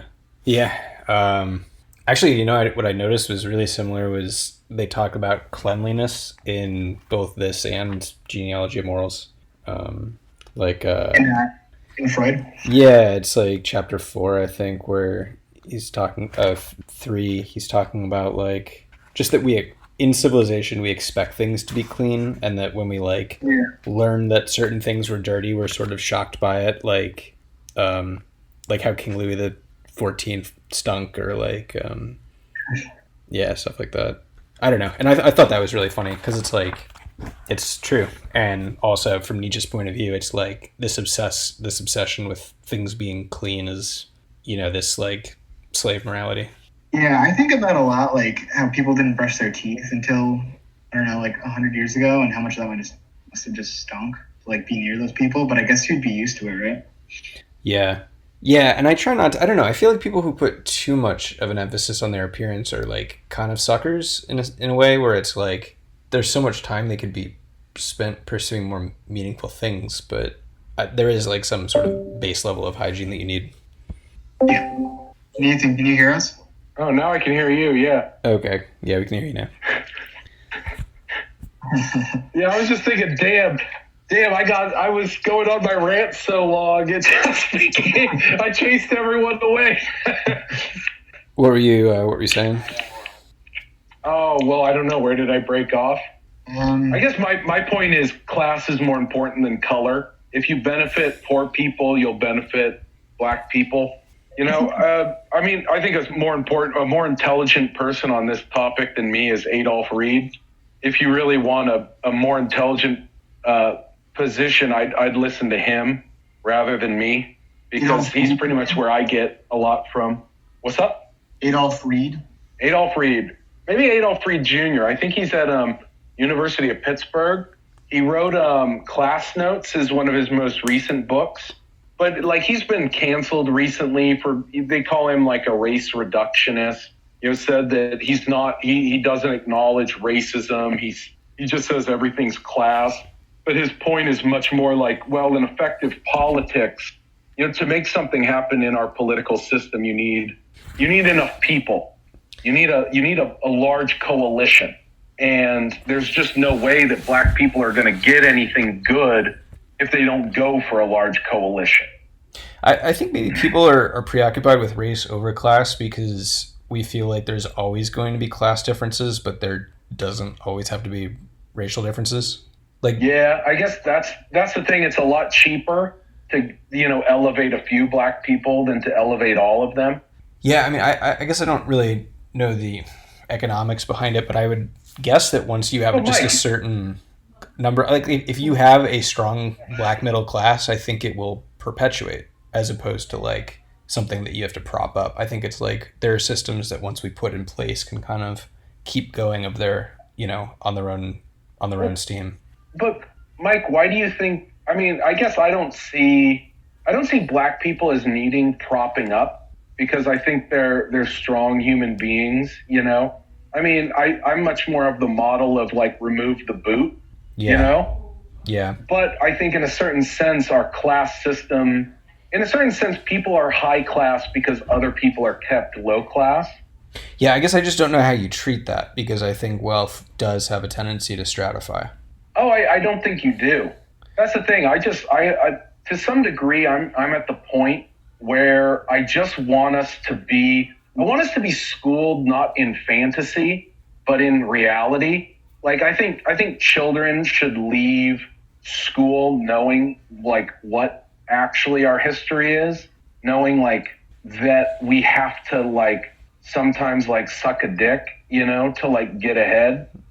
That in a certain sense, money comes from working for those with money, and that it's not like, it's not the fantasy land that like, oh, you can be whatever you want, Like, I think it would be fairer if our schools were not like a prison to like waste our time and make us hate learning, but we're like an opportunity to actually learn and orient ourselves to like life in America.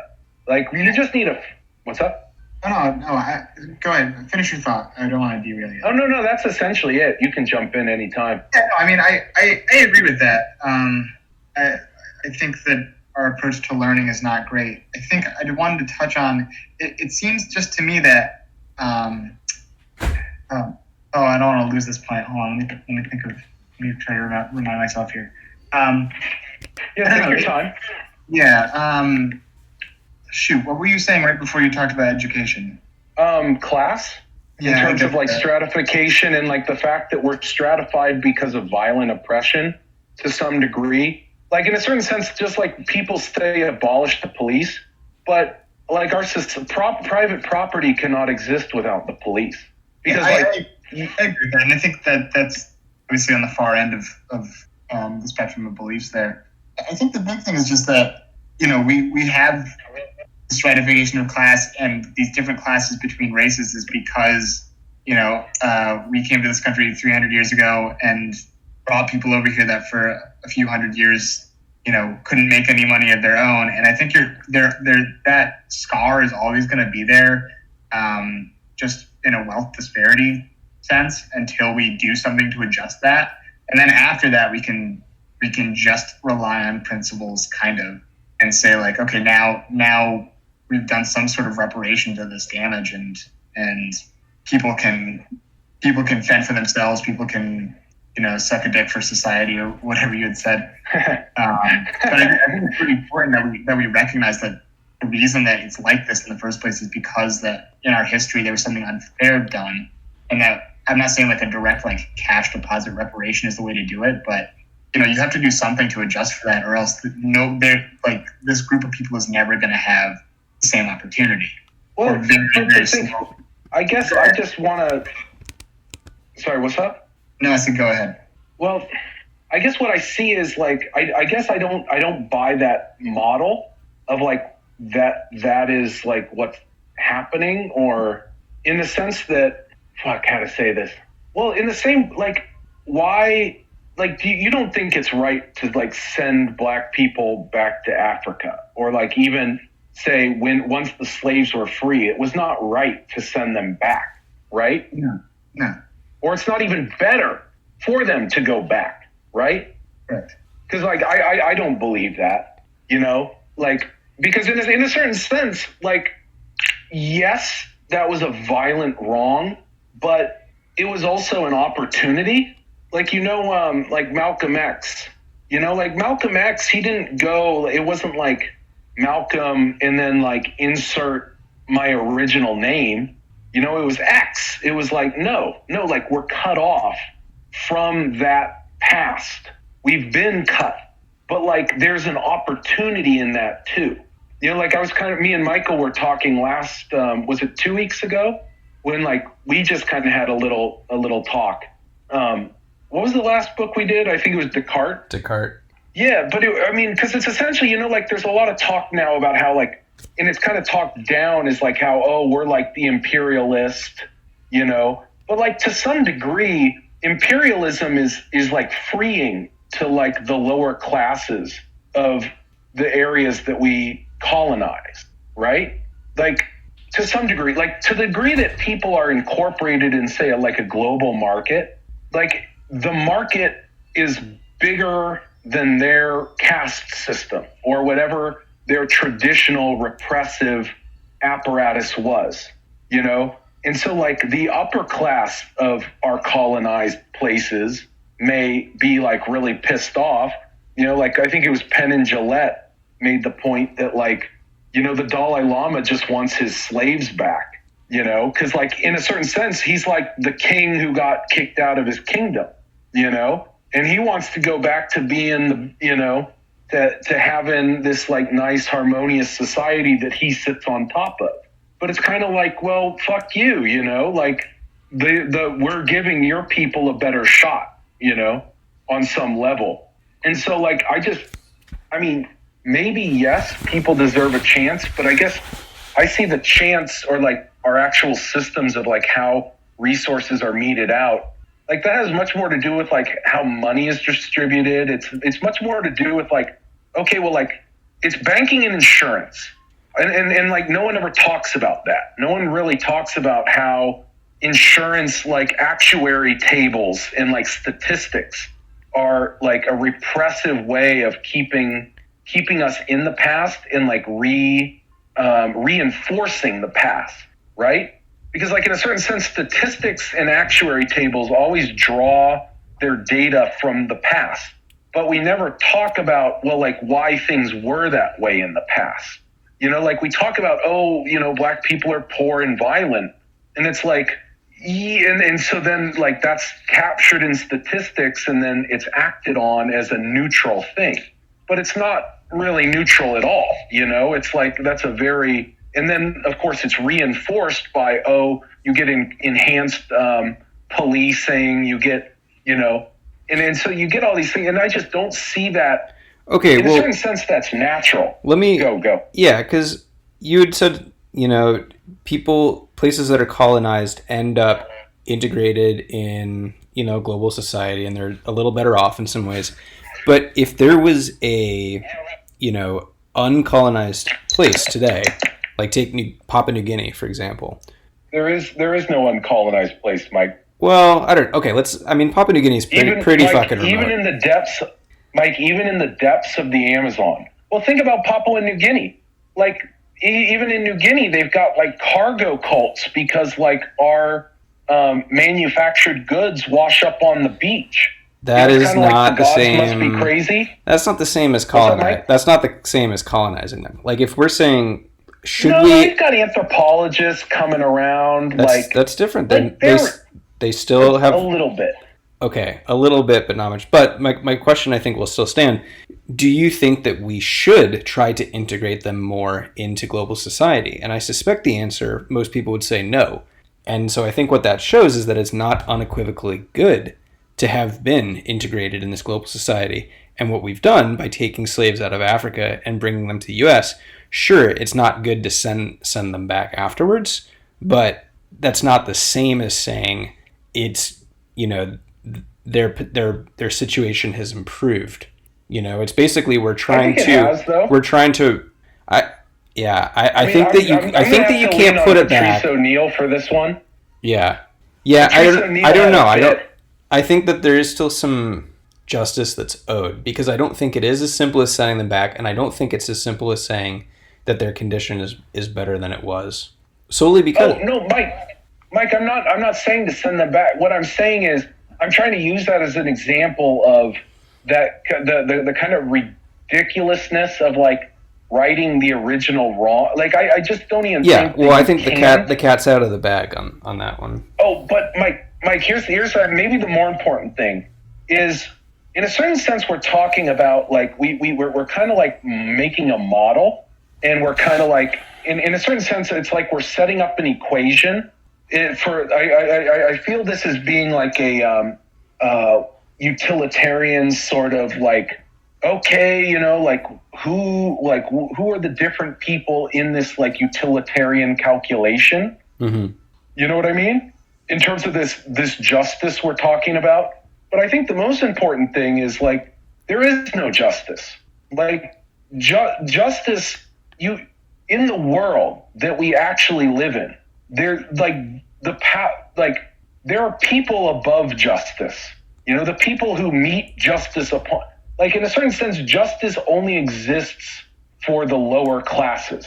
Like justice is not a universe. Like we're already kind of in a very like God is with us right now. Let me put it that way.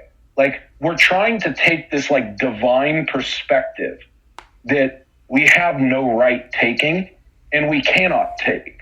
First of all, there is no force in the universe that will judge. There is no God to judge us. Yeah, but that's not required. Right? That's not required for justice.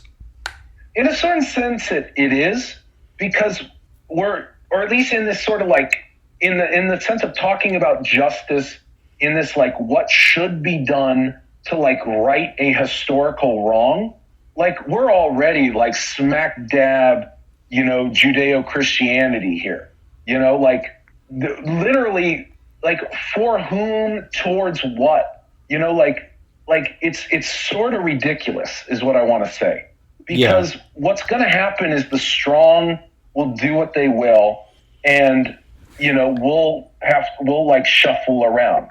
And again, I will say it's ridiculous in some context, but what is the alternative? Like Sorry, Mike, you're breaking up a little. What is the? I heard ridiculous, and then I said sure, it's a little ridiculous in this perspective, but what is the alternative? Like it is the pursuing justice, as flawed as it is the best course of action, because if we don't do it, it's going to create a worse world. I guarantee it. Okay, so I mean, in that sense, we're talking about what will make a good and a better world, right? Mm-hmm. Like it's not really like what you mean by justice is like what actions do we have to take to make a better world? Yeah. See, because like I don't see just pure pragmatic, like I guess, because here's the thing, like why is the world the way it is already, right? Yeah, I think the world is a series of power coming from the haves to the have-nots. Like it's just been a progressive series of Mike, concessions and revolutions. Get that? I guess, Mike, what I see is the reason why the have-nots have power is because we can act in solidarity. We can we can unify, just the same way that civilization is, in like the incredible transformation of the world has been done and could only have been done by our collective power. Right, and that's what in coordinated ways. And that's what I see as happening right now. This is another kind of, social revolution. It's quiet compared to the French one, but like, yeah, I think this is a further broadening and collectivizing. I don't know, just a broadening of power. I guess I don't see it as a broadening of power. I see it as a handout, so we don't have to broaden power. Maybe that's my main, like, what I see in terms of like modern social justice. Okay, well, is like we won't give you more power, but what we will give you is like, we'll let someone represent you and we'll give that person power. I think a symptom of not having power is that you feel insecure. So like, I think a lot of black people in white society feel insecure. And what we're starting to do is see white people are feeling insecure. And white people are literally losing power. And it is transferring. Yeah. I guess I've seen, from what I can tell, like historically, like white people have been, all people have been losing power for some time now. Like our power has been eroding slowly. Like, I want to say over like 40 years now, at least. There's been certain structural changes that have led to pretty much all of us having less power. Mm-hmm. And I guess I just don't see that fundamentally changing. I don't fundamentally believe in like communism as a like solution, similar to like what Freud says, because like they don't really it's not really a solution. It's like it's kind of like on faith that like, when human beings are not arranged or organized by capital, or by the profit motive, that somehow we'll organize ourselves in like only positive ways is just ridiculous. Because, we were organized before capital, and it was not in very great ways, I agree. I think markets are important. I think people kind of undervalue capitalism because they forget what came before it.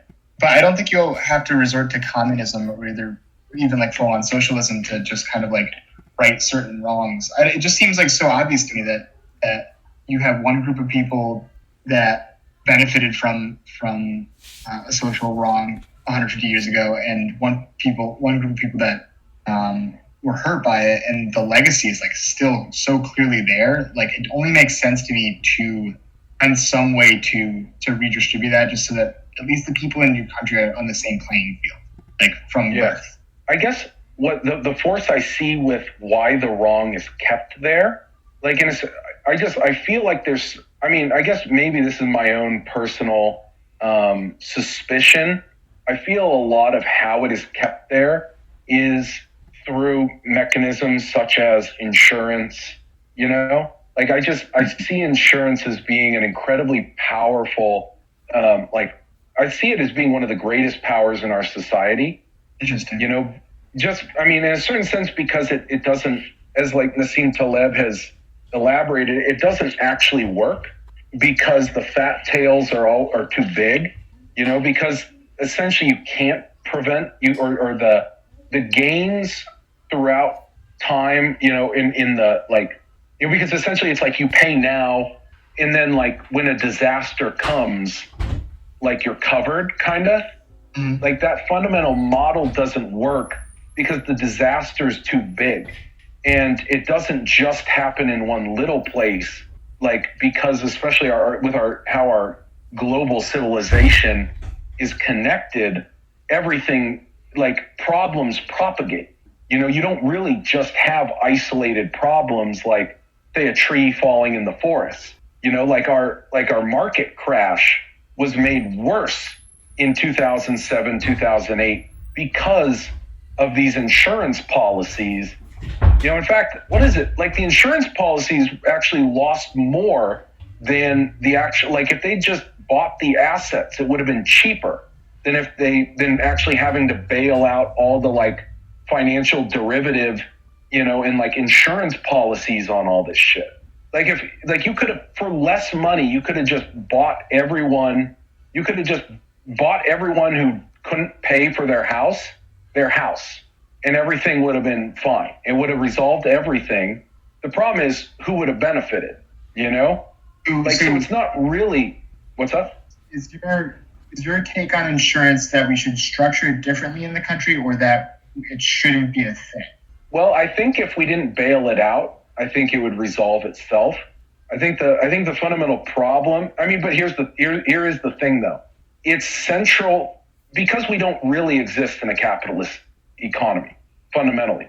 Like you don't really, because in a certain sense, humans cannot allow in a democracy, like politically, you can't allow certain destabilization or past a certain point.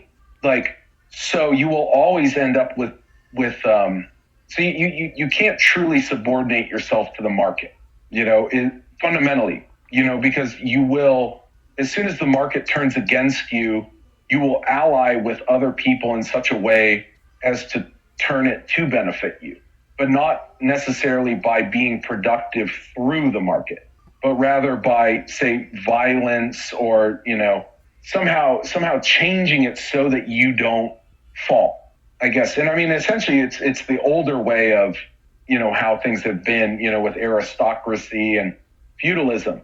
If you're the one with control of the military, why do you have, because again, like think about the military isn't a market organization, and you really don't want it to be.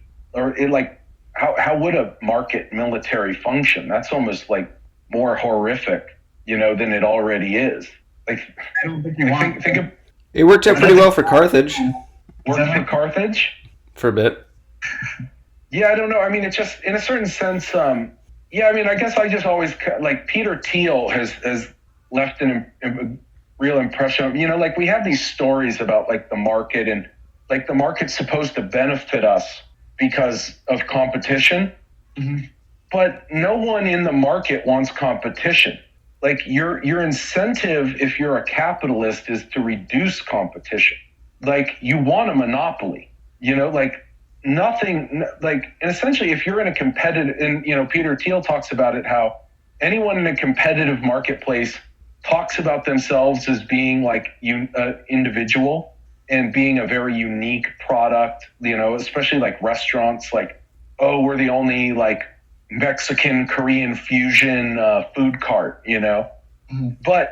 But in reality, you're in the restaurant market, which is huge, or like he talks about how one reason all the green energy startups failed so badly was because they sold themselves as being a unique thing. Like, we're a new way of making energy, but it's like, no, your market is energy. And that's $1 trillion market, and you're the teeniest little fish in it. Right. And the thing is, if you're actually serious about making a company that makes money, your number one priority is to have something that's hard to replicate and that has the features of a monopoly. But that's like not how we sell it. Like the myth is, oh no, like competition makes the capitalists work harder. But like capitalists aren't just like robots pursuing money and then like or like animals like fighting for sexual reproduction, and just like survival of the fittest, sort of. Like, they're humans and they can see like what's going on. They see trends and patterns, and they see, oh yeah, if I keep doing this, like it's not going to work out that well for me. So like, what if I collude with like these other guys and we like we make lots of money? Like, why should I compete if I don't have to? Mm-hmm. And so like, or like better yet, if you can be like, now, if you can be the platform that other people, that essentially is the market itself. Like, to be the market is way better than to be a player in the market. Yeah. Yeah. Maybe things aren't looking so great for America. I don't know. I feel like there's the outlook though that like things are improving are probably true somewhere. I don't know. Norway. I mean, they are. Like in some ways it's fantastic. Like that's the thing though. It's not the world. Like some people are living just the most shitty lives, and maybe I'm not sure worse than ever, but I mean pretty damn bad. But like some people are also living incredibly. Like it's not in some way there's no, again, because we can't really take the cosmic perspective, or like we ourselves, like maybe there is a cosmic perspective, but like our limited selves really can't reach it. It's kind of beyond us. I mean, I guess I'm in terms of like how to act, I don't know. I kind of want to survive. I don't know. I'm not entirely sure how to make that happen. I don't know. I mean, I feel like you're pretty well situated if you guys are getting land on like a compound. No, it's like 3 acres. It's actually not. The problem is, I was thinking about this. It's not exactly the most like defensible position. Like, I mean, there's some good things about it, but like Bill Burr said it probably better than anyone. Like, if you're like have a windmill and you're like if you have like a good farm going, like you're just like making food for whoever like the strongest person around is. Like they're just going to come around and take your shit. I mean, that's essentially like why farmers are lower than warriors in the caste system. Like farmers have always had the problem. In my view of how catastrophe will unfold is people with what land is left that's viable afterwards will band together and form like a feudal kind of system where it's like a oligarchy where the farmers are in power, the landholders. Only if the landholders also. Well, no, I disagree. Yeah, maybe not. Mainly because we have technology. Yeah. I mean, or let me put it this way: the landholders will be the ones who also control the military, similar to in Rome. Yeah. Like the people who will actually work the land the farmers will be like serfs. Oh no, I'm sorry. That's what I mean. That's what I mean. The people who own the land will be like the oligarchs. Yeah, but that's just the traditional. That's just the feudal state. I mean, essentially, and it just whoever's the most powerful through violence will determine who pays them what, or however much they can squeeze from their peasants before their peasants either mount. I mean, right now we have the power of being able to like stop, but that won't always be the case. Like in a certain sense, labor's power to strike, labor's power to not work is their biggest power, because if they all don't work, nothing gets done. Like you can't, the owner can't make money. The owner gets no food unless the people are working. I mean, of course, with robots, we may not even need that many people. I mean, I think, correct me if I'm wrong, but like 90%, America used to be about 90% of people in the rural areas. Now it's like the other way around. Like everyone's moved to the cities because pretty much all the agriculture can be done by a small number of people with like robots. Yeah. I mean, now with like GPS, sorry, if you guys want to insert yourselves, please do. Well, I got 30 from you over here. Yeah. I have to take off. I'm fading. Oh, you guys well. haven't? Yeah, I'm sorry. I haven't been sleeping all that well, so I'm kind of losing focus. But I was. Maybe next week we could actually talk about Freud. Is there a book that you guys were interested in? Michael, do you need some more time? You're gonna have kind of a couple busy weeks, I assume, or several months or a year. I know. I might try to do an audiobook, so I'll see how it goes. But I'll try to commit to something. If you guys want to pick one, I've been enjoying the parts of whatever we've read every time. So if you guys want to pick something, I'm down for whatever. Okay, could we do Eros and Civilization by Mark Hughes? Yeah. Okay, cool. It's 200 pages, but maybe we can get through. I don't know. You guys want to split it up? That way, it's like 100 pages each time. Yeah, I'm fine with that. Yeah, if you guys wanted to do every week, but a smaller bit. Wednesday is. Or do you not next wanna Wednesday is definitely not going to work for me. But Okay. yeah, let's do 2 weeks and let's do the first 4 chapters. That's 106 pages. That sounds good. The other thing, I'm not sure if it works for you, Ed, but I could also do Tuesday. Or, no, actually, I can't do any earlier than, I can't do 5 o'clock except on Tuesday, Wednesday. Definitely, and it's my fault for being a slow reader and not carving out enough time. I definitely need the 2 weeks to read the 100 pages, sadly. Yeah, same. Okay. Okay, cool. Yeah, So then September 30th. Oh. Hey, Mike, just before we go, I just wanted to ask what you guys thought about the idea of like super ego formation. One of the most interesting things about it that I saw was just the way that it's like we model our father within ourselves, or we model whatever authority is within ourselves. And then like we give our own aggression and we give our own like strength to that internal model that becomes the superego. So you're saying our superego is like a tyrant? Well, it can be. Yeah. Or I guess maybe let's close out this way. What do you guys see as the value in this in this thought at all? In not era civilization, in civilization is discontents, in Freud's thinking about psychology. What's the Do value? you see what value do you guys see? I see it as a sort of, I don't know, I like, maybe not specifically this book, but the way he thinks and the way this guy in The Denial of Death, I think he looks very much at the raw facts of what our reality is, tries to strip down some of the more like optimistic parts of the way we perceive the world and say like, I'm not putting this very well, but No, it's fine. I don't put anything well. I like the kind of like counterintuitive or maybe less pretty ways that he sees the world, just kind of like in the perspective of just our raw nature. I found that really interesting. All right. Mike, you got any? What's the value? I don't know. I think he's right.